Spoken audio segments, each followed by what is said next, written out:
Halo teman-teman, kali ini aku ingin membagikan suatu aplikasi berupa media pembelajaran dengan bantuan Kodular. Kodular sendiri adalah situs web yang menyediakan peralatan guna membuat aplikasi dengan bantuan block programming. Nah, untuk media pembelajaran yang saya kembangkan ini itu dari materi peluang untuk jenjang SMP, terutama bagi kelas 8. Oke, berikut tampilan dari aplikasi yang sudah saya kembangkan.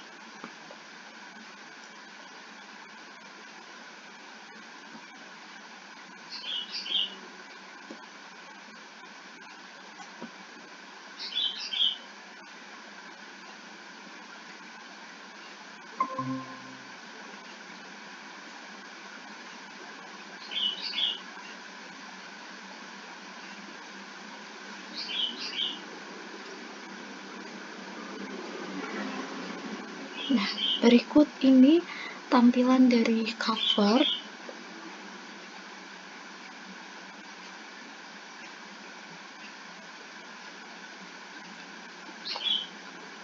Sebentar.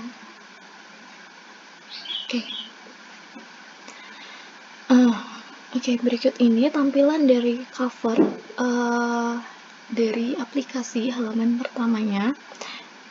Yang atas itu merupakan judul dari penelitian saya, kemudian dan nama saya dan universitasnya. Kemudian bagi pelajar atau siswa mungkin bisa langsung ke mulai aplikasi. Nah, pada halaman berikutnya nanti akan ada halaman login di mana siswa dapat mengisi nama dan jenis kelamin. Karena aplikasi ini sudah melakukan login yang ada di HP saya, maka bisa langsung ke menu aplikasi. Nah, di menu aplikasi ini ada bagian menu utama, sumber informasi, petunjuk aplikasi, pengembang, dan keluar dari aplikasi. Nah, saya ke sumber informasi terlebih dahulu yang berisikan mengenai aplikasi dan tentang penyusun, yaitu saya sendiri, seperti ini. Kemudian untuk petunjuk aplikasi seperti ini, nanti di dalamnya akan ada icon-icon atau tanda yang akan membantu pengguna seperti ini. Bisa di zoom in atau zoom out. Terus untuk kembalinya tekan tombol ini. Nah, kemudian lanjut ke pengembang. Nah, di sini pengembang aplikasinya saya. Kemudian langsung ke menu utamanya. Nah, di bagian menu utama ini ada menu-menu, yaitu ada KD dan indikator, ada peta konsep, materi, kuis, hasil belajar, dan daftar pustaka. Nah, untuk KD dan indikatornya sendiri, ini ada KD 3.1 dan 4.1 mengenai peluang. Nah, untuk IPK-nya seperti ini. Lanjut.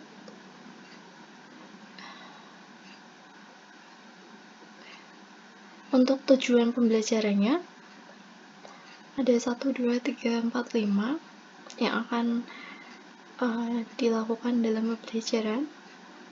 Kembali. Kemudian terdapat peta konsep. Nah, untuk tampilannya seperti ini. Ada peta konsep ini dibagi menjadi 3 submateri. Yang pertama ada peluang suatu kejadian, ada peluang empirik, dan frekuensi harapan. Nah, kemudian di bagian materi juga terbagi menjadi 3 bagian. Yang pertama itu ada peluang suatu kejadian. Ini untuk cover e-modulnya. Ini ada petunjuk penggunaan e-modul. Kemudian ada peta konsep dan tujuan pembelajaran. Nah, kita mulai masuk ke materinya seperti ini. Oke, untuk lebih jelasnya akan saya zoom. Oke. Nah, ini judul dari materinya. Kemudian siswa akan mulai mengamati.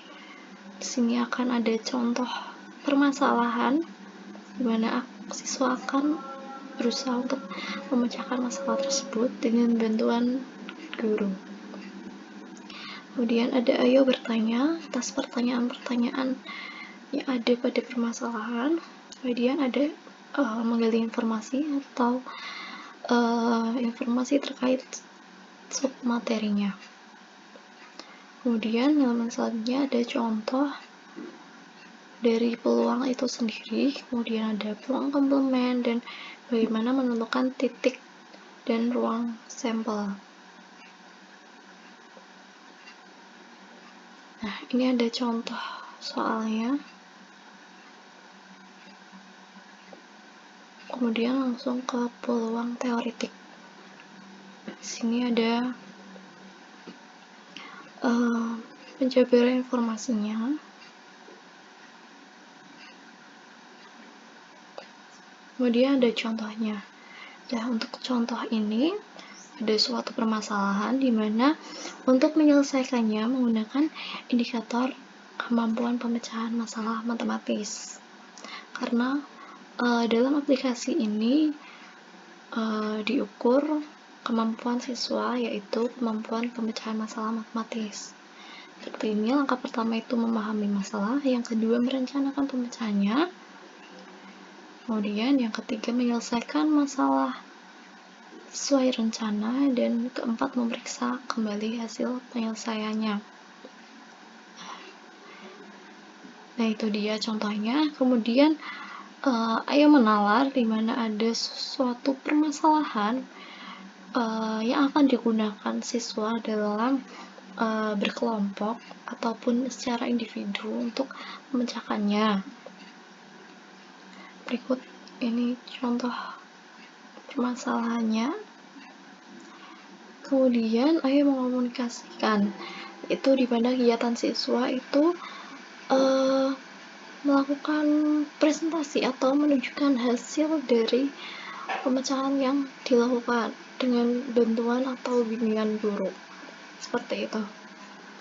Nah, sama halnya pada materi kedua, itu mengenai peluang empirik. Ini ada cover, ada petunjuk penggunaan e-modul, kemudian ada peta konsep, ada tujuan pembelajaran, dan kemudian ada materi. Peluang empirik seperti ini. Dia ada contoh soal.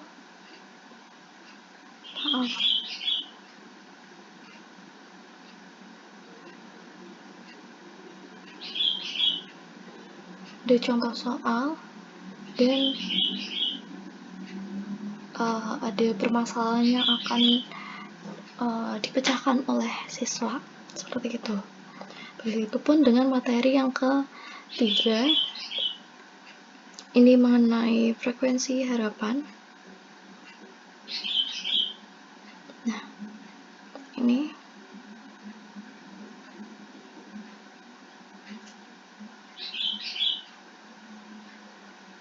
seperti itu untuk bagian materinya. Kemudian ini kita kembali dengan icon ini. Nah, kita lanjut ke kuisnya. Di sini ada kuis peluang suatu kejadian, konsep peluang empirik, dan frekuensi harapan. Jadi ketika kita selesai melakukan pembelajaran dengan materi yang pertama, maka akan dilakukan kuis yang pertama, peluang suatu kejadian. Nah, berikut contoh soalnya seperti ini. Nah, siswa akan memilih jawaban dari keempat pilihan ini. Misalkan yang pertama soal ini jawabannya C, maka tekan C, kemudian di submit. Berikutnya yang kedua D, submit, C, submit, submit, D, submit. Nah, seperti ini nanti akan muncul skor yang dihasilkan oleh siswa dari pekerjaannya. Kemudian nanti skor ini dapat disimpan nilainya, bisa diklik simpan. Nah, cara untuk mengetahui hasil dari pekerjaan siswa itu nanti ada di bagian hasil belajar. Nah, nanti akan muncul skor di sini. Untuk latihan 1 mengenai peluang suatu kejadian, skornya itu 40. Seperti itu. Kemudian begitu juga pada latihan 2 dan latihan 3. Nah, untuk evaluasi atau evaluasi dari permasalahan atau kuis itu ada di kunci jawabannya. Nah, ini bagian kolom kunci jawabannya seperti ini. Nah, ini untuk screenshot. Tombol ini, kotak yang ada di bawah untuk bagian screenshot. Kemudian ada daftar pustaka dari penelitian ini, seperti itu. Nah, mungkin sekian contoh dari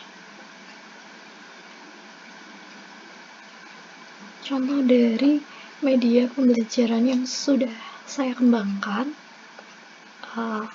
Mungkin kedepannya saya akan berusaha untuk mengembangkan media pembelajaran dengan materi yang lain dan dengan indikator kemampuan pada matematis pada siswa yang lain, seperti itu.